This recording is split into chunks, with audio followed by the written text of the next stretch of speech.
Ladies and gentlemen, welcome back to the final piece of the Russia country series, Geography Now, Russia. We've been on a 12 video journey at this point, going from before Russia was even known as Russia and ending with the day democracy died in the 1993 Yeltsin coup. And now I wanted to top everything off by looking at Geography Now, looking at everything that's more modern, looking at the culture, the people, just sort of encompassing everything and topping us off very nicely. This isn't the end of the, well, this is the end of the country series, but tomorrow I have a special video for you guys. Gonna try something new with it, and I hope you like it. It'll be out tomorrow. It'll be great. Yeah, not much else to say. Let's get into this. This is gonna be a long video. It's 32 minutes long, so yeah, I hope you stick with me the whole time. If you haven't yet already, please remember to like, comment, subscribe, and if you love content on Russia and you're like, hey, I got this one video that you haven't covered yet, I really want you to watch it, go join the Patreon. There you can suggest videos and I will watch them. And yeah, that's all exclusive content for you guys. Anything that you want, there's the place. Let's get into it. Hey everyone, we've reached Russia, the big guy. You've probably heard of him. For this episode, I really wanted a real Russian to co-host with me. One guy immediately popped up. Say hi to Mr. Mike. Born and raised in Russia, in childhood, speaks the language, knows the culture. This dude is my go-to Russia guy. Quick disclosure, I've lived here in the States 3 times longer than Sounds like he's from Ohio. That said, where I falter, this is a preemptive apology. Well, thank you, Mike. Either way, it was either you or that Dimitri guy down my street. The crackhead? Oh, see how slim our options were? You're the best I got. Okay. It's time to learn geography now! Hey everyone, I'm your host Barbs, here with Mike. Russia is a big country that everyone has heard of. Big, unique, and above all, it's a country many of you guys have been waiting for on this channel. And this is gonna be a pretty big episode. We're gonna cover as much as we can without rushing into it. Приветствуем вас на русский эпизод. Cool. Now, as we all know, by land area, Russia is the largest country on Earth. The country is so big, it's difficult to even get an accurate two-dimensional flat cutout of the nation due to the width of their land straddling a spherical arc on Earth's surface. And with lots of space comes lots of interesting geographical anomalies. Russia is so big that it has about 1/8 of all inhabited land on Earth and almost the same amount of surface area as the entire planet of Pluto. Russia is a transcontinental country that straddles both Eastern Europe and Northern Asia in a larger landmass known as Eurasia. It is often understood that the European part of Russia, where about 77% of the population lives, is everything west of the Ural mountain range, and the remaining 23% live on the east side. At about 6,600 miles or 9,000 kilometers east to west, the country covers 11 time zones and the longest border in the world with 14 different countries. Yes, even North Korea at the very narrow tri-point with China. In addition, they recognize 2 more disputed areas that they border, North Ossetia and Abkhazia, as countries, even though the international community recognizes these areas as part of Georgia. Also, the country has military bases in 9 countries abroad, including the breakaway state of Transnistria in Moldova. And keep in mind, the Baikonur Cosmodrome in Kazakhstan, the world's first and largest space launching facility, is actually leased out to Russia until 2050 and acts as like a Russian exclave. The country is divided into 85 federal subjects, 2 of which are disputed, and all are divided further into 6 categories. The 46 oblasts or provinces, these are the most common subjects with direct control from the central government. Keep in mind, the westernmost point of Russia is actually in this detached exclave known as the Kaliningrad Oblast.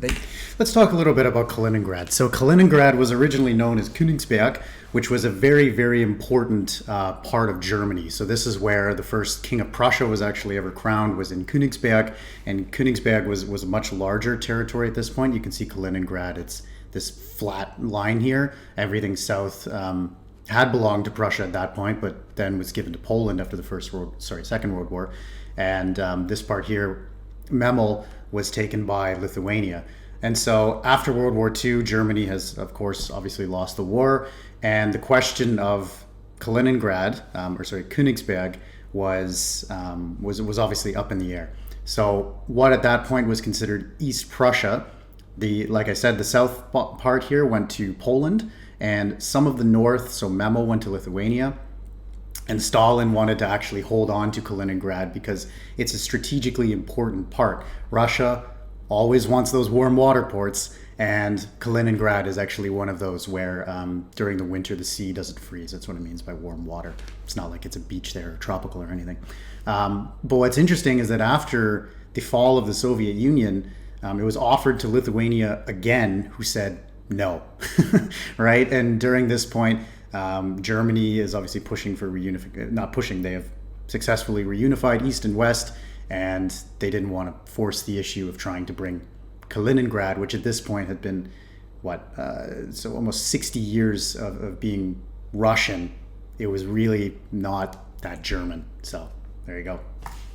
You have the 22 republics. These are nominally autonomous areas that have the right to their own constitution and language alongside with Russian, as many of them are inhabited by ethnic minorities with their own cultures. Yep. Then you have the 9 krais, or territories, which are basically just oblasts, but with a historical tie to being frontier regions, many of which are sparsely populated. You have the 4 autonomous okrugs, or districts, which are like little sister areas that have a certain level of autonomy, but are still subordinate to a certain oblast. These 2 oblasts are in charge of these 3 okrugs, whereas the Chukotka Autonomous Okrug is the only one not subject to any oblast or krai. Then you have one strange unit known as the Jewish Autonomous Oblast, which was kind of like a deliberately created entity that was supposed to be a new home for Russia's Jewish population, even though today less than 1% of the population is Jewish, but it's still called the Jewish Autonomous Oblast. And finally, wow, I did not know you have that. the 3 federal cities, the 2 largest ones, Moscow, the capital of the country, and St. Petersburg, as well as the controversial disputed Sevastopol.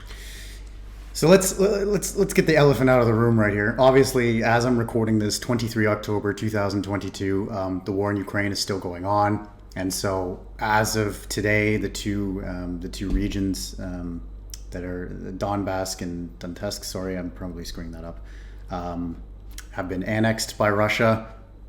I'm not going to say anything too much about the war in Ukraine because everything is fluid. Yeah. So just want to get that out of the way when we're talking about provinces, just to get the elephant out of the room. Located on the controversial Crimean Peninsula that is claimed by Ukraine and Russia claims as the Crimean Republic. This is a tricky subject we'll talk about later. In short, these 3 cities kind of operate as their own regions and are not subject to any oblast. Whew, and that was just the administrative division section. We didn't even get into all the other weird stuff. Like how this guy wants to revive the House of Romanov and possibly buy land in the Balkans for a micronation. Or how the California Independent Republic actually has an embassy in Moscow. Or how they once had sovereignty over Alaska for over 100 years, known as Russian America, and was like, aha! I got a piece of America. How you doing, settlers? Not so good. Oh man, this war against the Ottomans is costing me a fortune. I need money. Whoa, there's a gold rush on the West Coast in California. Let's all go, now. The Americans and the British Canadians might get closer and try to take over. It will cost more to defend my American territory that I don't even pay any attention to. Maybe I should just sell it. Hey, UK, you interested? I've got quite enough Arctic tundra. I think I'm quite all right. So actually, they never offered it to the UK because they thought this was obviously a big issue with India as well at the time. The British were really fearing that an invasion of India from the Russians would have been possible. And obviously, this is pre-World War One, the sale of Alaska and whatnot. And so then they didn't offer it to the Canadians either, but rather they offered it to the Americans, who made the greatest trade deal in all of trade deals. And I think they bought it. They'll probably say it right now. I don't remember the exact figure, but Alaska now makes hundreds of billions of dollars in oil drilling. And so it has been the best deal I think the United States has ever made.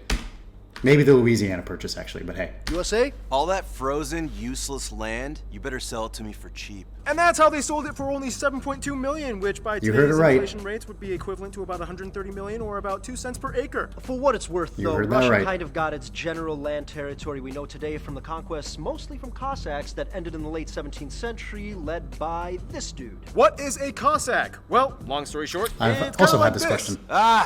I'm so sick of this pent-up aggression. I just need to get out of this town and get in a fight or something. Hey, you're an intrepid guy with a death wish who probably wouldn't mind maybe dying. How would you like to go out and get paid to do that for my country? How? Just like go out, make alliances with the locals, or I don't know, kill them. Just give me more land. It's an adventure. Like a mercenary or something.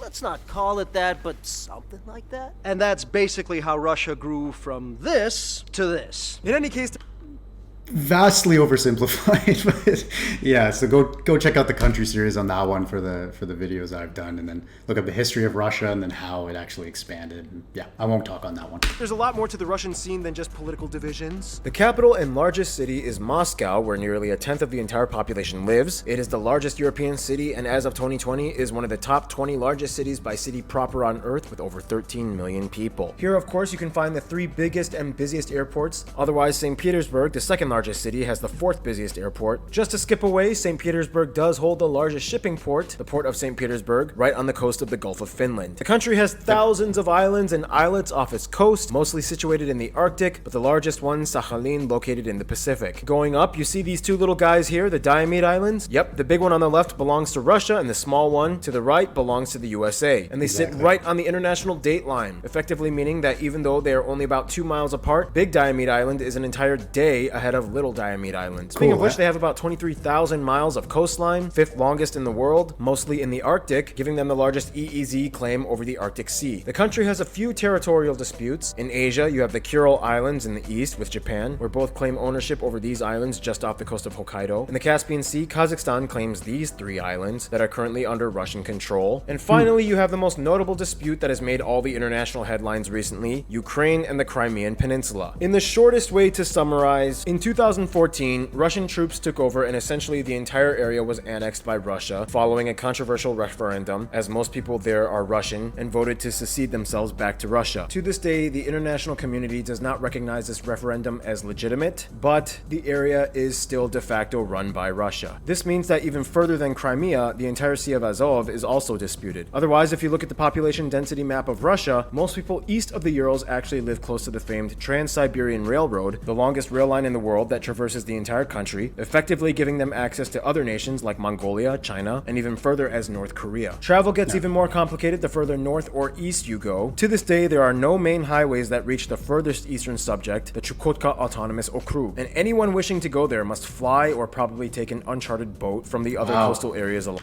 That looks a lot like Nunavut, actually, up north in Canada there. Huh. Looks really similar. Even the building type, too.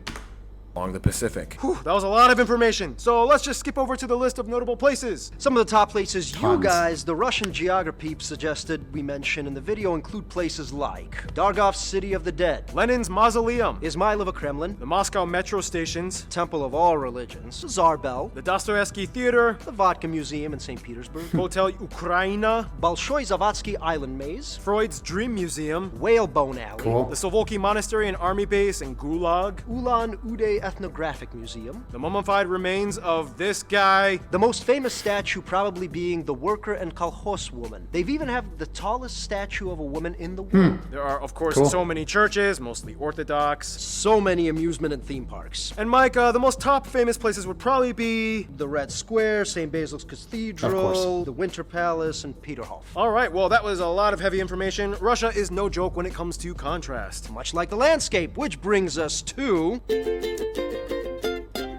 Now, when it comes to the physical makeup, Cool. I'm Russia liking is this so kind of far. like an ice cream shop. I mean, yes, most of the country experiences cold and freezing temperatures, but being the largest country on Earth area-wise means you're going to have a lot of different physical regions, so it's kind of like different flavors of cold, right? What do you think, Mike? Yeah, for one. The country starting in the west begins with the flat and relatively lush European plain. From there you have the Caucasus Mountains in the southwest, where you can find the highest point, the tallest point in Europe, Mount Elbrus. Just to skip away, you find the Volga River Delta, the largest delta in Europe, fed by the Volga River. The Caucasus and Ural Mountains together make up the boundaries of what is considered European Russia. And from there, Asia begins with this massive area known as Siberia, divided into the West Siberian Plain, where the mighty Ob River flows, the North Siberian lowland, and the Central Siberian Plateau. Just south along the border of Mongolia, you have the Sayan and Yablanovi Mountains, where you can find the largest lake of Russia and the deepest in the world, Cool. Lake Baikal, which, by the way, has some of the only freshwater Oh, that's seals like a on good, Earth. It is fed techno by a artist, tributary actually. on the Lake Baikal. longest river of Russia, the Lena, which flows northward into the Arctic. From there, you have all these other mountain ranges that shield the Kolyma lowlands, and finally, you reach the highly volcanic Pacific coast with the Koryak and Kamchatka ranges that extend with an archipelago southward, all sitting on the Ring of Fire. Just in fact, the Kamchatka and disputed ginormous. Kuril Island chain have more volcanoes out of anywhere else in the country at about 200, about 60 of which are still active. Yeah, and so why this is disputed is that during World War II, so pre the defeat of Japan, right, this island here, this was cut in half, right? So this belonged to Russia, and this part belonged to Japan. Eventually, when the Soviets invaded Manchuria, they were able to take all of these islands, all of this, what would you say, archipelago, I guess. Sorry, I know I'm watching a Geography Now video, but I'm not the geography guy. And then these islands have been really disputed ever since between Russia and Japan. The three most active and continuously erupting ones being Karimsky, Kizimen, and Shivoluch. Keep in mind, up north, the Arctic Ocean is actually divided into 5 separate seas. On the Russian side, the Chukchi, the East Siberian, the Laptev, Kara, and Barents Sea. And here you can also find the northernmost point of Russia's domain, the Franz Josef Land Islands. They are right above Nova Zemlya, which has the largest glacier in Europe, and also the site where the largest atom bomb ever was dropped. Fun fact. Amidst all this land, about... Ah yeah, the Tsar bomb. So the Tsar bomb is just a... a ridiculous invention. It is the atomic payload of it is, I think it's still it is the largest ever. And there's a I guess it's cool. I don't know. It's an interesting website that you can look up and see how big of a nuclear blast it would be from certain nuclear weapons that have existed. You can see it on Google Maps and how big the blast would be. So like your modern ICBM, if you did it for Toronto, which is the reference that I have, you would destroy most of the downtown area, right? But where I lived out in Scarborough, it would be kind of okay-ish. But then when you look at the Tsar bomb, and it almost like eviscerates the entire city, right? So yeah, it's kind of a cool website if you want to go look it up and see how much of your city would be destroyed. Kind of depressing, but hey. 60% of it is classified as being part of the Siberian taiga or taiga forests, which are forests situated in colder climates with deciduous trees like oak, birch, and spruce. This is the largest forested area on Earth, yes, even bigger than the Amazon. Much of the south of Russia is classified under the steppe region zone, or massive expanses of grassy land with few trees, ideal for agriculture with moderate temperature and sunshine and moisture. Otherwise, the further north you go, the less hospitable the conditions get, and you reach the tundras and cold deserts, where very few people dare to live, but many resources are locked away, such as the numerous oil and natural gas reserves hidden in the interior and offshore sites in Siberia and the Arctic. Russia actually has the largest natural gas reserves in the world, making them the largest natural gas exporter and the largest oil producer in the world. Most of these petroleum resources are managed by state-owned companies like Gazprom, Lukoil, and Rosneft. Whew, lots of land and lots of stuff happening in it. Russia's economy ranks as the 11th largest by nominal GDP and 6th largest by purchasing power parity in 2020. Back to resources though, agriculture in Russia is kind of limited. Only about 0.1% of the 1 billion acres of arable land is used for permanent agriculture. 1 billion acres. And they only have a short 2 to 4 month harvest season. This is due to much of the area covered in full or semi-permafrost, which is not ideal for crop production. One thing it does produce though are these interesting geological formations known as pingos, which implode into massive craters which fill up into ponds, making the landscape the most trypophobic triggering region on Earth. Oh, get it away from me! All the strange cold water and wind erosion is also the reason why Russia has incredibly distinct remote rock formations found all over along the taiga and steppe regions. This means almost all farming happens in the southern areas of Russia where the climate is slightly warmer and accommodating. Nevertheless, even with the limited industry, Russia still ranks #1 in producing certain crops such as buckwheat, barley, oats, sugar beet, currant, gooseberries, and raspberries. In addition, they are the largest palladium and diamond producer in the world. When you think of Russia... Really? Russia's the largest diamond producer in the world? I would have thought it would have been somewhere in Africa.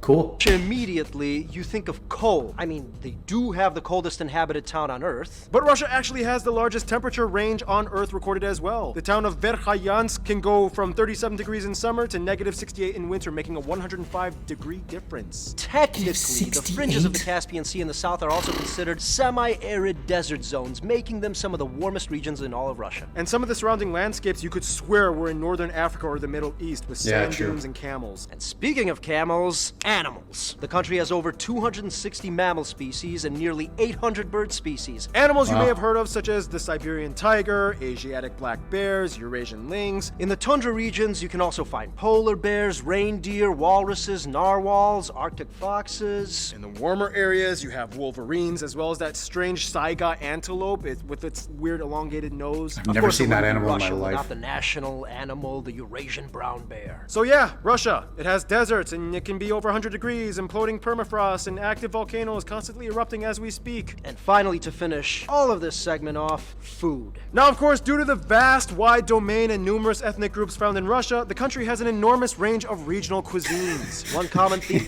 It's like you got like a little fired up there.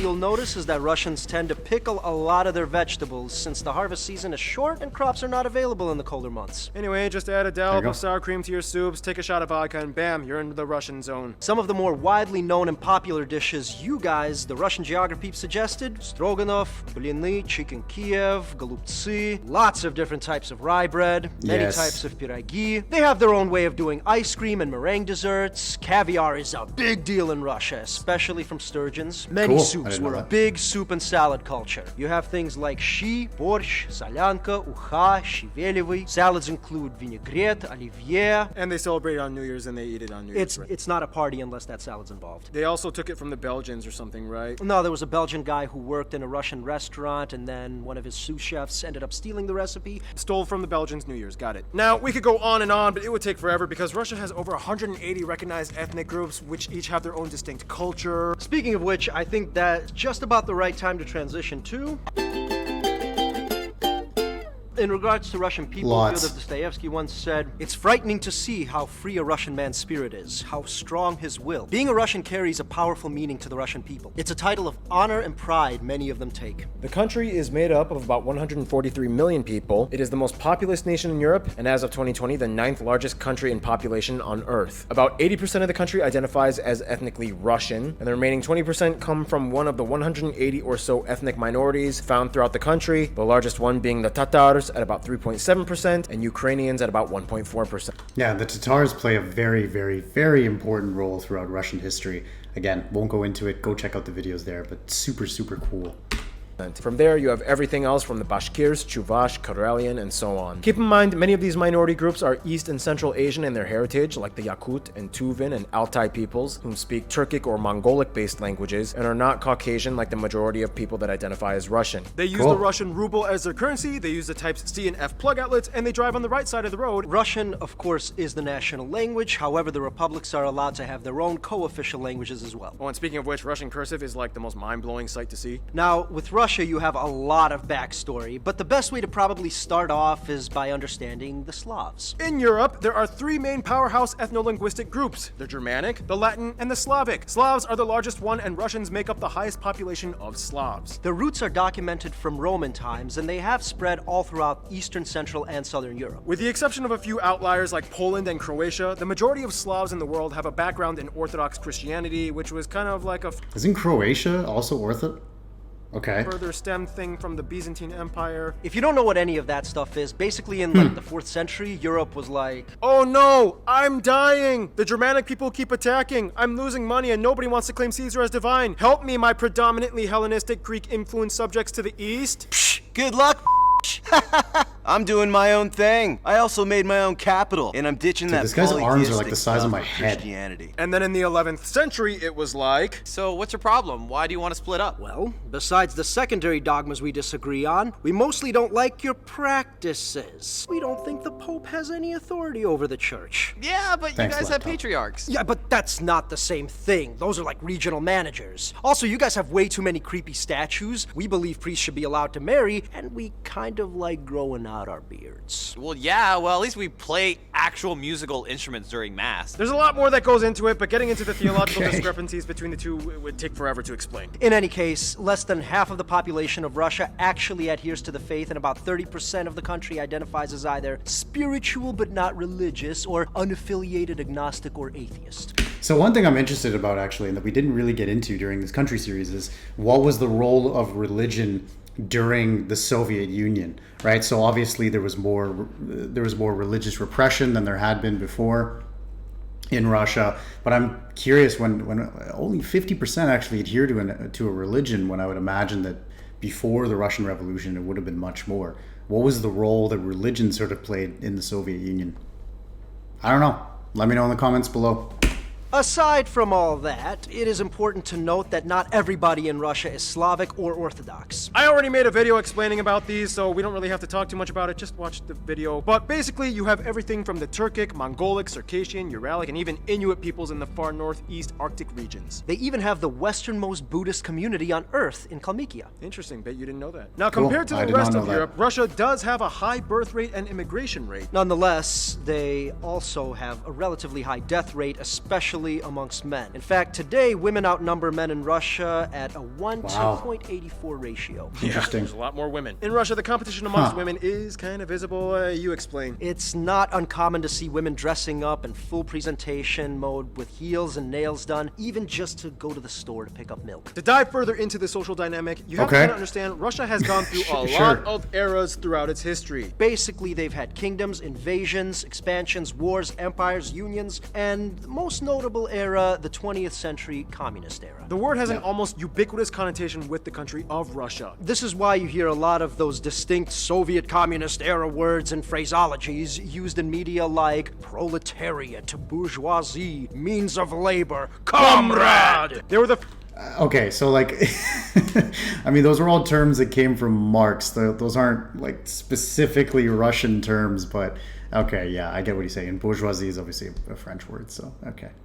first nation to extensively kick off and implement the political ideology constitutionally after the October Revolution, and Yes. furthermore, they spread it abroad. I mean, that's kind of what the whole Warsaw Pact and Eastern Bloc things were during the Cold War, and it goes even further than that. All right, we just destroyed those Nazis. Awesome job, man. You know, Russia, it was really cool working with you. You're all right. Yes, mój drug. It was quite pleasure destroying real enemy. Well, I guess my European friends and I should help Germany set up a free market system, privatize their corporate policy, and stimulate the cash flow through competitiveness to get them back on their feet. No, me and my friends will help set up collective system that mobilizes and encourages proletariat to function efficiently by state regulations with no independent red tape loopholes. Oh, shit. Is this really happening? Da, I believe it is. I take east, you take west. And in the 50s, it was like, I influence north. Okay, so so obviously the borders of Europe, they were set up during the Yalta Conference, right, which had taken place in Iran, in Yalta, jeez, before the end of the war, which really had split Europe into spheres of influence, is what it was called, right? And although there were some that weren't as well determined, right? For example, the issue of Poland, the West was very insistent on Poland actually having its own independence, and what independence meant, obviously. For Stalin and for Roosevelt, well, I think was this Truman at this point? Yeah, Truman and Attlee. Yeah, that's obviously Yalta. Sorry, that was Roosevelt. He's still alive. Apologies.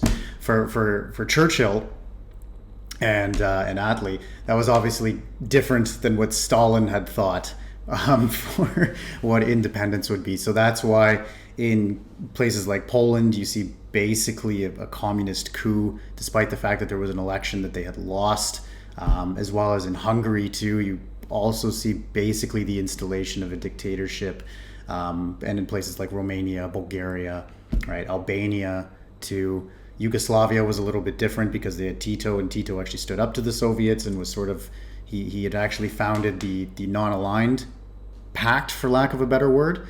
And so, yeah, and Czechoslovakia as well, also overthrown. So it wasn't really like you get east, you get west. It was a more complicated issue of spheres of influence, and the West trying to make, sort of not let Stalin roll these countries over, although that is what happened.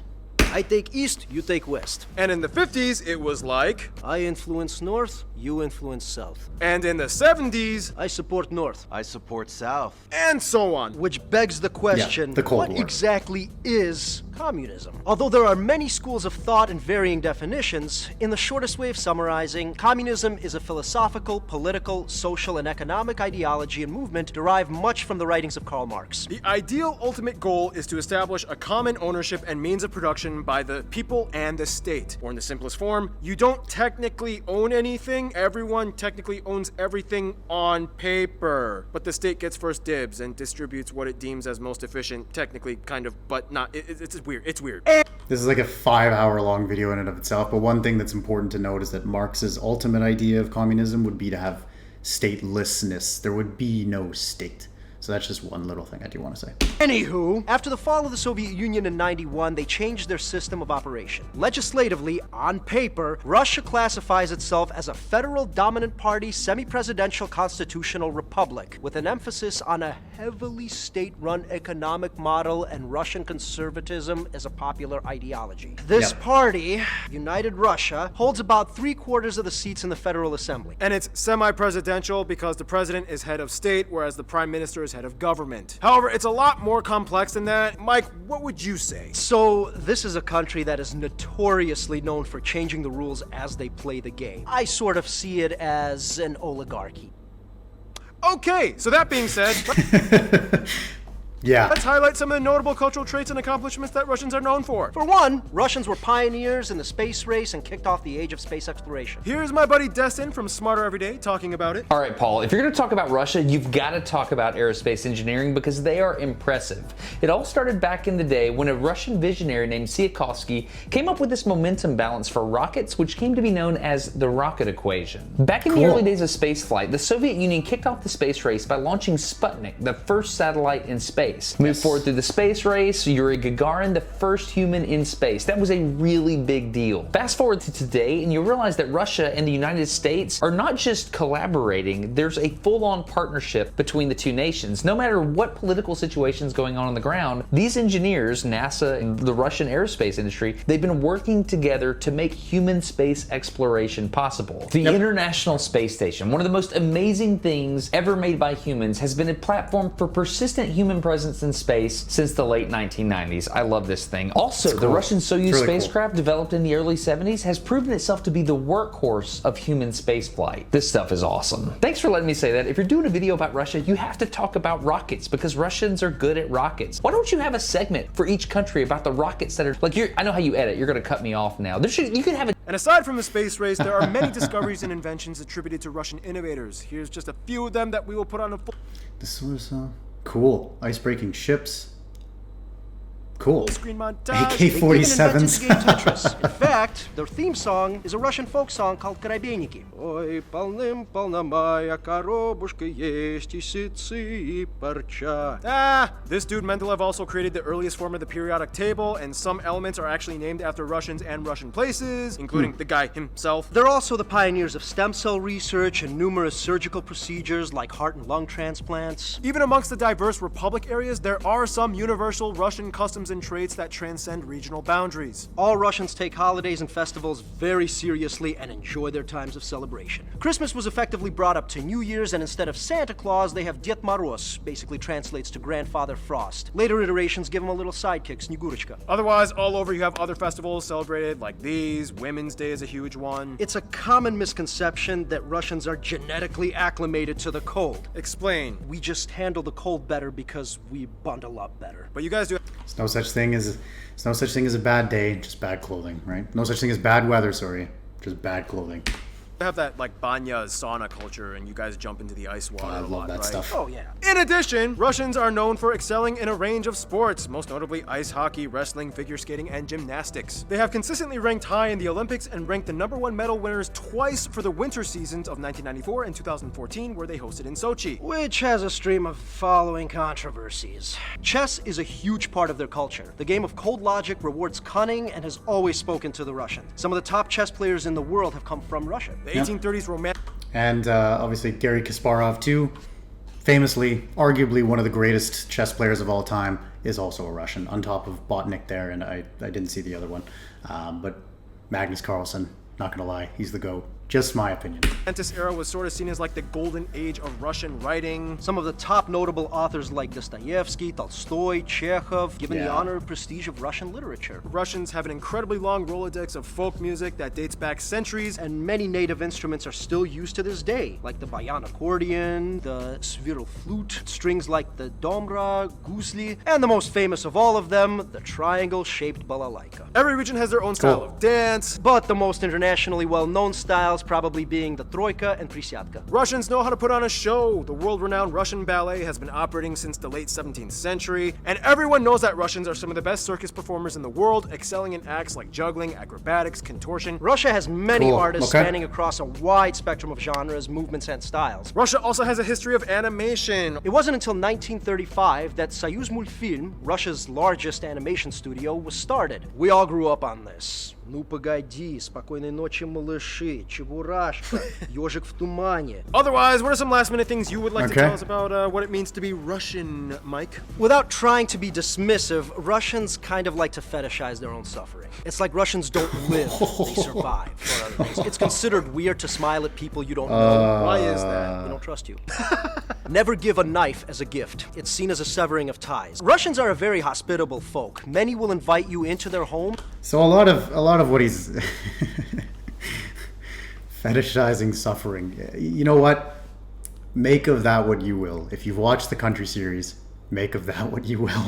And That's all will I'm gonna display either say. sadness or offense if you refuse. Once you've made it in, they will often bribe you to stay with things like tea, conversation, booze. In Russia, middle names are not chosen by their parents. You are born with one. It is your paternal name. So my father's name is Yuri, therefore my middle name is Yurevich. And that applies to women as well. Absolutely. Oh, okay. Women, you get a male name for your middle name. All right, and with that said, here's a brief condensed history of Russia. Early dispersed Slavic tribes. Rurik the Rus unifies them. The Kievan Yes, Rus. Russo-Slavs. Vladimir the Great. Mongols invade. Ivan the Great. Ivan the Terrible. House of Romanov begins. Peter the Great. Catherine the Great. Crimean War. Serfdom abolished. Alaska sold to the U.S. Russo-Japanese War. World War I. Rise of the Soviet Union with Lenin's Bolsheviks. Royal Romanov family is deposed. As depicted by that incredibly accurate cartoon, Communism! Lenin dies. His body is weirdly embalmed and put in display, but okay. Stalin dictator years. World War II. Germany breaks agreement and tries to invade Russia. Big mistake. Cold War begins. Nuclear arms race and space race with the USA. Cuban Missile Crisis. Summer Olympics in Moscow. Gorbachev reforms and wins a Nobel Peace Prize. Wow, that Boris was quite a Yeltsin jump. wins first popular presidential election. Fall of Soviet Union. Followed by a coup afterwards. Chechnya unsuccessfully tries to break away. Putin voted in for the first time, serves 2 terms, then after a brief hiatus, voted in a 3rd time. Business and digital era boost Russia's economy. Georgia-Russia War. Russian troops take over Crimea. Controversial referendum. And here we are today. There's a the lot more we could have Ukrainian-Russian expounded war. on, but there isn't enough time, so if you'd like to add anything, please write it in the comments. In any case, we've already mentioned some famous Russians in this episode, but here's a list of some more notable Russians, historic and modern. Some of the most famous authors include people like these, but the most famous ones might be... Cool. Alexander Solzhenitsyn, Yeah, Vladimir definitely. Yeah, Solzhenitsyn, just one of these years I'm going to read the Gulag Archipelago, but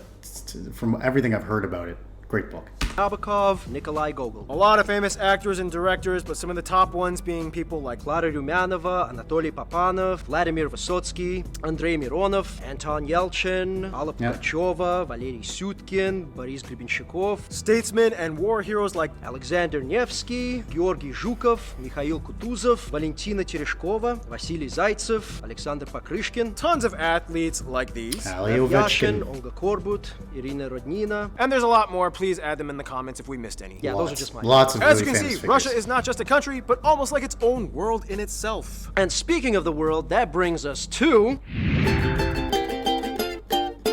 Now, with Russia, diplomacy very different now than it was before. has played a very unique role throughout the past few centuries, even before Cold War times. As a transcontinental nation, they've always had kind of their hands in both European and Asian affairs, but it doesn't really stop there. For Africa, 7 countries had governments that were actually influenced by Marxist ideologies brought in partially by Russians during Cold War. That's a whole video in and of itself, and the civil wars that were fought in Angola and Congo, and oh, wow. war times. Just another thing I could get around to. Closest ties diplomatically with Russia. It also explains why the flags of Angola and Mozambique have images inspired off of the former Soviet hammer and sickle emblem. In Asia, things go all the way back to the era of expansion when Russia was conquering lands east of the Urals. Today, 4 countries in Asia are categorically classified as either constitutionally communist or led by a communist party, primarily influenced by what was back then communist Russia. They are China, North Korea, or the DPRK, Vietnam, and Laos. Russia is one of the few countries that had ties to North Korea after the Korean War, as they influenced certain aspects of their Juche ideology, and even during the most isolated years, Russians still had relatively easier access to North Korean travel and business. During war times, Russia also played a pretty strong role in the influence of various sides in Laos, Cambodia, and Vietnam. Today, Vietnam is one of the favorite hotspots for Russian tourists in Southeast Asia. With China, relations are generally amicable, although in the 50s there was the massive Sino-Soviet split in which China was like, look, Russia, it's cool you introduced the concepts, but we're going to run communism our own Chinese way, and we don't need you to chime in anymore. Yeah, and this was Mao that would really push this, right? Seeing Russia sort of going against the true ideology, and the Chinese communism, right? Maoism was the actual way of communism moving forward. Again, something else I could do a whole video on. Nonetheless, today, China is one of their closest allies and biggest trading partners. Which is interesting because with India, relations have been relatively good after the Indo-Pak War, in which Russia sided with India against Pakistan, who is an ally with China. And today, Goa is a huge hotspot for Russian tourists as well. Either way, all 3 are members of the BRICS countries, which also include Brazil and South Africa. 5 emerging world regional powers that have agreements on things like mutual benefit and development. Cuba and Venezuela are probably the best Latin American friends, Cuba being the only country in the Americas that fully adopted communism and played an important role in the Cold War tensions. With Venezuela, it's a little complicated. Under the Chavez years, Russia was close with trade and military cooperation, but after his death, Russia vied to support the succeeding Maduro presidency, which was seen as invalid by many across the world, and from there things got even more complicated amidst the protests, and Russia vowed to support Maduro's side even more if military action was required. The USA is like the forbidden friend, shaking hands together with both fingers crossed behind their backs. Definitely. Politically, everything has to be incredibly strategic, and not all the rules apply when they play. After the Cold War ended in 1991, relations warmed significantly, but then the US involvement in Central and Eastern Europe made Russia distrustful again, especially with the 1999 NATO interventions in the Balkans. From there, it's a back and forth ping pong game. I'll set up missiles in Poland, I'll build a base in Venezuela, I'll flirt with Ukraine, I'll give asylum to Snowden, and so on. As people, though, the asylum to Snowden, though, I think that wasn't that because that's where he landed because he was trying to go to Hong Kong? I don't remember that one. Okay.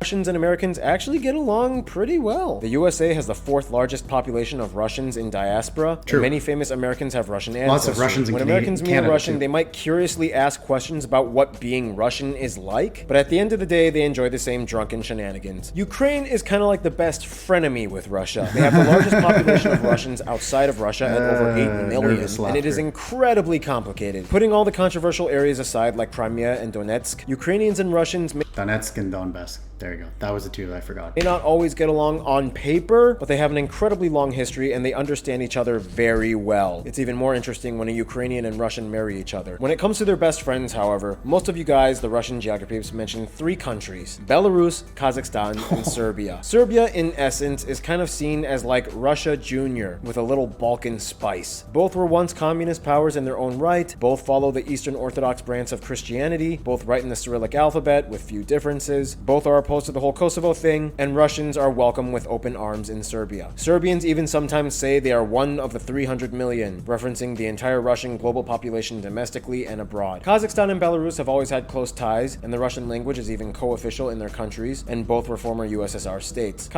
And Kazakhstan was actually the last member, so to say, of the USSR to actually leave. And that's, again, whole video in and of itself, but they wanted to basically keep the union together, or if Kazakhstan could be a part of Russia, but it ultimately didn't end up happening. Kazakhstan has the 2nd largest population of Russians abroad at over 3.6 million, and they are kind of seen as like the breadbasket country to Russia, as their environment is more suitable for agriculture. Many food supplies come to Russia from Kazakhstan. Belarus is like Russia's girlfriend, who takes many cues from her boyfriend's lifestyle. The heads of state even play hockey together. The majority of Belarusians actually speak Russian instead of their native tongue Belarusian. This in return, however, has kind of prompted a sort of re-Belarusification period for the country, and they are now trying to reclaim their roots instead of just imitating Russia. Nonetheless, Belarus will always be one of Russia's biggest cheerleaders. In conclusion, Mike, I think you should take this. Well, that's that section. Russia sort of. is an old Yeah. and contradictory country. It's beautiful but scarred, eloquent and clumsy, cunning and simple. Its people are proud but damaged, resilient and defensive. Russians are unique but numerous, and if you should be so lucky to meet one, you'd be hard-pressed to forget them.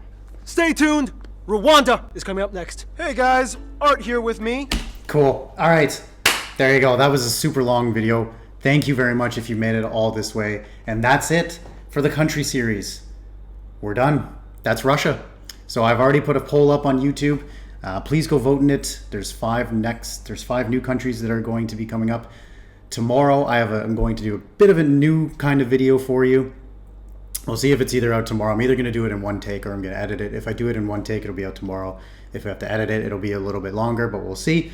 And yeah, so thank you all very much for joining me on this journey. I'm really enjoying doing this country series thing. There'll be a few videos in between before I start the next one. Voting goes until Tuesday. And that's it for me. Thank you all very much again. And yeah, take care. See you guys in the next video.